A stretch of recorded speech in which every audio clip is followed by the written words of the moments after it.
Hello guys, good morning. आप सब कैसे हैं?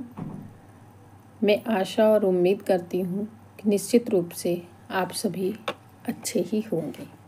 कल हमने 50 प्रश्न पढ़े थे। आज मैं 51 प्रश्न से स्टार्ट करूँगी, जो आपके डिग्री प्रश्नों परीक्षाओं के साथ साथ आपके प्रतियोगी परीक्षा के लिए भी बहुत ही उपयोगी एवं महत्वपूर्ण है। पहला प्रश्न हम देखेंगे कि मेरा 51 प्रश्न है, केदारनाथ अग्रवाल किस धारा के कवि हैं? केदारनाथ अग्रवाल किस धारा के कवि हैं? तो आप जानते हैं कि केदारनाथ अग्रवाल उन 6 कवियों में से एक कवि हैं जिसमें से मुक्तिबोध, केदारनाथ, शमशेर, शिवमंगल सिंह सुमन, नलिन बिलोचन और त्रिलोचन शास्त्री आते हैं। तो ये सारे कवि किसी एक काल के हैं, तो आपको पता ही होगा, प्रगतिवाद। दूसरा प्रश्न है, नागार्जुन भाव, अभाव एवं प्रादुर्भाव के कवि हैं, यह कथन किसका है?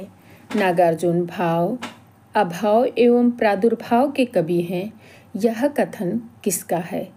तो ये कथन किसका है? डॉक्टर मैनेजर पांडे का। फूल नहीं रंग बोलते हैं, यह कृति किसकी है? फूल नहीं रंग बोलते हैं, यह कृति केदारनाथ अग्रवाल की है। निराला जी की जूही की कली किस छंद में लिखी गई? कल मैंने ये प्रश्न दूसरे तरह से बताया था कि वह कौन से ऐसे रचनाकार थे जो निराला जी की कविता को अपने पत्रिका में प्रकाशित करने से मना कर दिए थे। वही प्रश्न दूसरे रूप में आया है आज सामने कि निराला जी की जूही की कली किस छंद में लिखी गई है?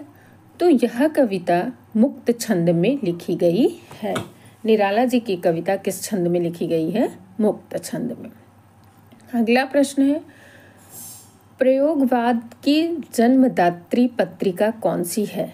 तो प्रयोगवाद की जन्मदात्री पत्रिका कौन सी है?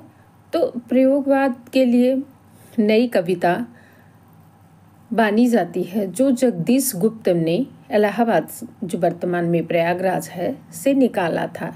लेकिन कुछ विद्वानों का मानना है कि यह तार सप्तक में पहली बार इसका प्रयोग किया गया था। नकेनवाद किस काव्य धारा के लिए प्रयुक्त हुआ था? तो प्रयोगवाद में ही एक वाद था जिसे हम नकेनवाद कहते हैं। ये 3 कवियों के सम्मिलित रूप को ही हम नकेनवाद कहते हैं। चांद का मुंह टेढ़ा किसकी काव्य कृति है? तो चांद का मुंह टेढ़ा आप जानते ही हैं, बहुत ही फेमस, और इनकी एक लंबी कविता है ब्रह्म राक्षस, तो यह मुक्तिबोध की है। सागर मुद्रा कविता किसकी है? तो नदी में खड़ा कवि जिसका उपनाम है, उसी की कविता सागर मुद्रा है। तो सागर मुद्रा किसकी है? अज्ञेय जी की है। अगली कविता है, भूल गलती कविता के रचनाकार कौन है? भूल गलती कविता के रचनाकार कौन है? यह कविता बहुत ही महत्वपूर्ण है। यह प्रतियोगी परीक्षा में भी बराबर पूछी जाती है और ये कविता है गजानन माधव मुक्तिबोध की। तार सप्तक का प्रकाशन कब हुआ था? देखो बच्चों, सप्तक और तार सप्तक में अंतर है। तार सप्तक पहले प्रकाशन को कहते हैं, बाकी सारे प्रकाशनों को हम सप्तक नाम से जानते हैं। तो तार सप्तक का प्रकाशन 1943 ईस्वी में हुआ था। रहस्य पुरुष का बिंब मुक्तिबोध की किस कविता में है? रहस्य पुरुष का बिंब मुक्तिबोध की किस कविता में है? तो आप जानते ही हैं। गलती से हम कहीं लगा न दें कि भूल गलती, नहीं, ऐसी नहीं करना है। मुझे लगाना है कहाँ पे? ऑप्शन कौन सा सही करना है? अंधेरे में। अगली कविता है, धूप के धान शिला पंख चमकीले किसकी कृति है? तो धूप के धान और शिला पंख चमकीले काव्य कृति है गिरिजा कुमार माथुर की। किसकी काव्य कृति है? गिरिजा कुमार माथुर की। अपनी केवल धार, ये बहुत ही फेमस कविता है और नए कवि हैं, बड़े अच्छी इनकी कविताएं रचनाएं होती हैं। तो ये कविता है अरुण कमल की। किसकी कविता है? अरुण कमल की। अगली प्रश्न है 66। तो इसमें कहा गया है संशय की एक रात किसकी रचना है? संशय की एक रात किसकी रचना है? तो संशय की एक रात भगवान रामचंद्र के केंद्र में रख करके लिखा गया है और यह कृति है नरेश मेहता की। नवगीत के प्रसिद्ध उन्नायक कवि कौन है? ये प्रश्न बहुत बार पूछा गया है। नवगीत के उन्नायक कवि कौन है? तो नवगीत के उन्नायक कवि हैं वीरेंद्र मिश्र। मोचीराम के रचनाकार कौन हैं? आप जानते हैं कि मोचीराम जिसने संसद से लेकर सड़क लिखा है उसी की कविता है। मुझे लग रहा है कि क्लू आपको मिल गया है, निश्चित रूप से आपके मन में प्रश्न का उत्तर आ गया होगा। तो इसके रचनाकार हैं सुदामा प्रसाद पांडे धूमिल। मोचीराम के रचनाकार कौन है? सुदामा प्रसाद पांडे धूमिल। अगली काव्य कृति है पृथ्वी कल्प किसकी रचना है? पृथ्वी कल्प किसकी रचना है? तो पृथ्वी कल्प किसकी रचना है? पृथ्वी कल्प रचना है गिरिजा कुमार माथुर का, जिन्होंने लिखा है शिला पंख चमकीले, उन्हीं की कृति है पृथ्वी कल्प। अगली कविता है बहुत ही सुंदर कुआनो नदी। कुआनो नदी कविता संग्रह किसका है? तो आप बहुत ही जानते होंगे, अच्छा प्रश्न है, सर्वेश्वर दयाल सक्सेना का। आत्मजयी के रचनाकार, ये तो कई बार TGT, PGT, UGC NET, GIC, RPSC lecturer में कई बार मैंने इस प्रश्न को कई प्रकार से देखा है। तो आत्मजयी के रचनाकार हैं कुंवर नारायण। मगध पुस्तक, ये भी प्रश्न बहुत इंपॉर्टेंट है, पूछा गया है। मगध पुस्तक के लेखक कौन है? तो श्रीकांत वर्मा। श्रीकांत वर्मा जो है मगध पुस्तक के लेखक हैं। 7 गीत वर्ष किसकी रचना है? तो 7 गीत वर्ष यह कविता है और यह काव्य संग्रह किसका है? धर्मवीर भारती का। आत्महत्या के विरुद्ध किसकी कृति है? तो आत्महत्या के विरुद्ध काव्य कृति है रघुवीर सहाय की। अगली कृति है कि संदर्भ के लेखक, प्रश्न ही बड़ा यूनिक है। संदर्भ के लेखक किसकी काव्य कृति है? तो डॉक्टर विनय की काव्य कृति है संदर्भ के कवि। चौथा सप्तक में संकलित कवित्री हैं, उसमें ऑप्शन में आपको कंफ्यूजन करने के लिए दिया जाएगा।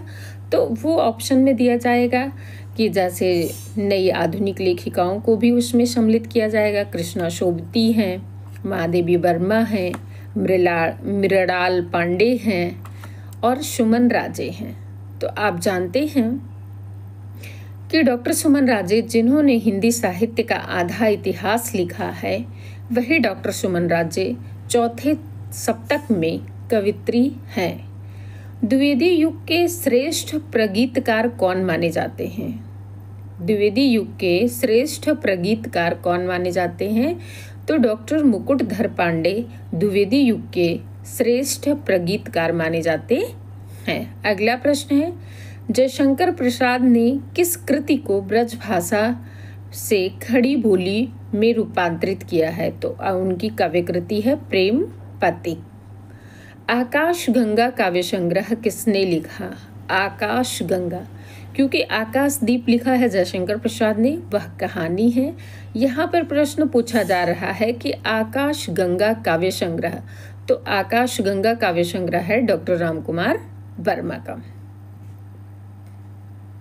अगला प्रश्न है उद्धव शतक किसकी काव्य कृति है? उद्धव शतक किसकी काव्य कृति है? तो उद्धव शतक काव्य कृति है यह जगन्नाथ दास रत्नाकर की।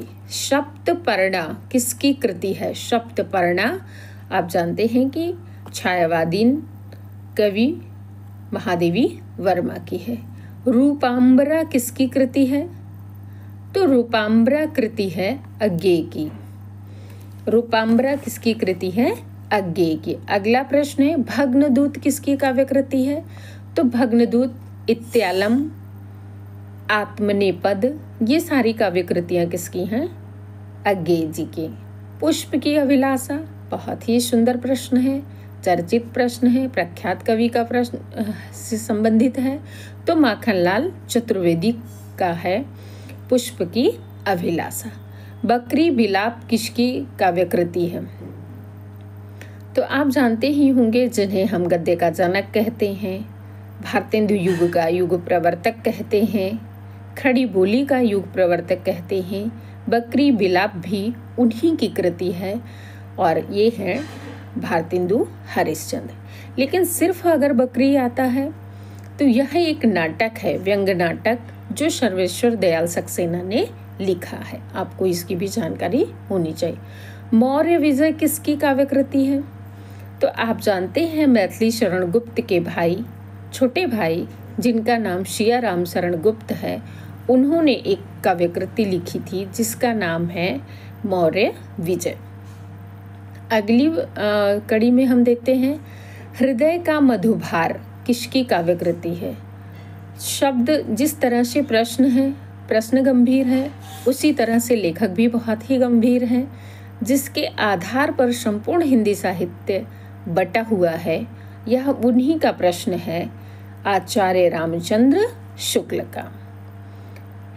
दिनकर की किस कृति को आधुनिक युग की गीता कहा जाता है? बहुत ही सुंदर प्रश्न है। आधुनिक युग की गीता उनकी रचना कुरुक्षेत्र को कहा जाता है। एकलव्य नामक काव्य कृति किसकी है? तो एकलव्य नामक काव्य कृति डॉक्टर रामकुमार वर्मा की है। साकेत की कथा का मुख्य संबंध किसके चरित्र विकास से जुड़ा हुआ है? तो साकेत की कथा लक्ष्मण और उर्मिला की कथा से जुड़ा हुआ है। निराला की निम्नलिखित कविताओं में से कौन सी लंबी कविता नहीं है? तो निराला की 3 कविताएं लंबी कविता हैं, कुकुरमुत्ता, राम की शक्ति पूजा, सरोज स्मृति। इसके अलावा विकल्प में दिया गया है भिक्षुक। तो भिक्षुक कविता निराला की लंबी कविता ना होकर के यह उनकी छोटी कविता है। अगला प्रश्न हम देखते हैं, त्रिलोचन शास्त्री की कविताएं हिंदी के अतिरिक्त किस अन्य भाषा में रची गई? तो त्रिलोचन शास्त्री की कविताएं हिंदी के अतिरिक्त अवधी भाषा में, यानी खड़ी बोली के अतिरिक्त अवधी भाषा में भी प्रकाशित हुई। कवि त्रिलोचन का पूरा नाम क्या है? वासुदेव सिंह त्रिलोचन इनका उपनाम है। पहाड़ पर लालटेन, ये तो बहुत ही महत्वपूर्ण प्रश्न है, मेरे सामने कई बार परीक्षाओं में गुजरा है, मैंने भी इस प्रश्न को देखा। तो पहाड़ी कवि डॉक्टर मंगलेश डबराल ने इस रचना को रचा है। रात में हारमोनियम काव्य संग्रह किसका है? तो यह भी नई कविता के कवि उदय प्रकाश का है। अब मैं इस प्रश्नों के साथ साथ आगे बढ़ती हूँ, थोड़ा सा देखती हूँ उपन्यासों से। उपन्यास में पहला प्रश्न है, हिंदी का प्रथम मौलिक उपन्यास किसे कहा जाता है? तो हिंदी का प्रथम मौलिक उपन्यास परीक्षा गुरु को कहा जाता है। और परीक्षा गुरु किसने लिखा है? श्रीनिवास दास ने। अगला प्रश्न है, सरकटीलास। सरकटीलास किसकी रचना है? तो गोपाल राम गहमरी का। अगला प्रश्न है कि पद्यात्मक भावभूमि पर श्यामा स्वप्न उपन्यास की सर्जना किसने की? पद्यात्मक भावभूमि पर श्यामा स्वप्न उपन्यास की सर्जना किसने की? तो आप जानते ही श्यामा स्वप्न बहुत ही प्रसिद्ध है, ये ठाकुर जगमोहन की का रचना है। नूतन ब्रह्मचारी किसकी रचना है? तो बालकृष्ण भट्ट की रचना है। भूतनाथ किसका है? तो आप जानते ही देवकी नंदन खत्री की रचना है। अगला है ठेठ हिंदी का ठाठ। तो ठेठ हिंदी का ठाठ किस कवि की रचना है? ये कवि भी हैं, उपन्यासकार भी हैं और बड़े ही फेमस हैं। इनका संबंध हमारे उत्तर पूर्वी भारत आजमगढ़ से है। तो ये हैं अयोध्या सिंह उपाध्याय हरिऔध जी। अगला प्रश्न है, रंग महल में हलाहल। रंग महल में हलाहल यह किसकी काव्यकृति है? तो यह काव्यकृति है किशोरीलाल गोस्वामी की। वैशाली की नगर वधू। वैशाली की नगर वधू किसकी काव्यकृति है? तो यह काव्यकृति चतुरसेन शास्त्री की। अगला प्रश्न है चित्रलेखा। तो चित्रलेखा किसकी काव्यकृति है? भगवती चरण वर्मा की, जिसमें पाप और पुण्य का द्वंद्व दिखाया गया है और अंतोगत्वा हम इस निष्कर्ष पर निकलते हैं कि ना पाप है और ना पुण्य है। गोदान उपन्यास किसका है? तो इसका आंसर होगा मुंशी प्रेमचंद का। उपन्यास सम्राट मुंशी प्रेमचंद का। गोदान उपन्यास कैसा उपन्यास है? आदर्शोन्मुख, यथार्थोन्मुख, मनोवैज्ञानिक, सामाजिक सांस्कृतिक या यथार्थवादी। तो इसमें बहुत सही सच्ची घटना किसान जीवन की त्रासदी को दिखाया गया है और यह प्रेमचंद के प्रसिद्धि का प्रमुख कारण भी है कि उन्होंने इतनी यथार्थपरक घटनाओं का जिक्र इसमें किया है। होरी के माध्यम से कृषक जीवन की त्रासदी को इस उपन्यास में व्यक्त किया है। तो यह उपन्यास यथार्थपरक उपन्यास है। हजारी प्रसाद द्विवेदी कृत बाणभट्ट की आत्मकथा किस प्रकार की कृति है? तो बाणभट्ट की आत्मकथा न होकर के यह उपन्यास विधा की कृति है। अगला प्रश्न है जयशंकर प्रसाद का, ये टीजीटी 2017 में पूछा गया था। जयशंकर प्रसाद का अधूरा उपन्यास कौन सा है? तो यह उपन्यास इरावती है। मृगनयनी उपन्यास के लेखक कौन हैं? तो मृगनयनी उपन्यास के लेखक हैं बालकृष्ण वृंदावनलाल वर्मा। अगला उपन्यास है धनिया और झुनिया। धनिया और झुनिया प्रेमचंद के किस उपन्यास के पात्र हैं? तो गोदान। शूरदास नामक चरित्र किस उपन्यास का पात्र है? तो रंगभूमि, बड़ा ही क्रांतिकारी है। रूपा जीवा किसका उपन्यास है? तो रूपा जीवा लक्ष्मी नारायण लाल का उपन्यास है। अगला प्रश्न है चारुचंद्र लेख के उपन्यासकार कौन है? तो मैं यह प्रश्न कल के लिए आप पर छोड़ती हूँ। पुनः मैं कल इन्हीं प्रश्नों की एक श्रृंखला के साथ आपके समक्ष उपस्थित होंगी। तब तक के लिए आपसे विदा चाहती हूँ। धन्यवाद। आपका दिन शुभ हो। आप जिस भी लक्ष्य को लेकर चल रहे हों, ईश्वर आपको सफलता दे।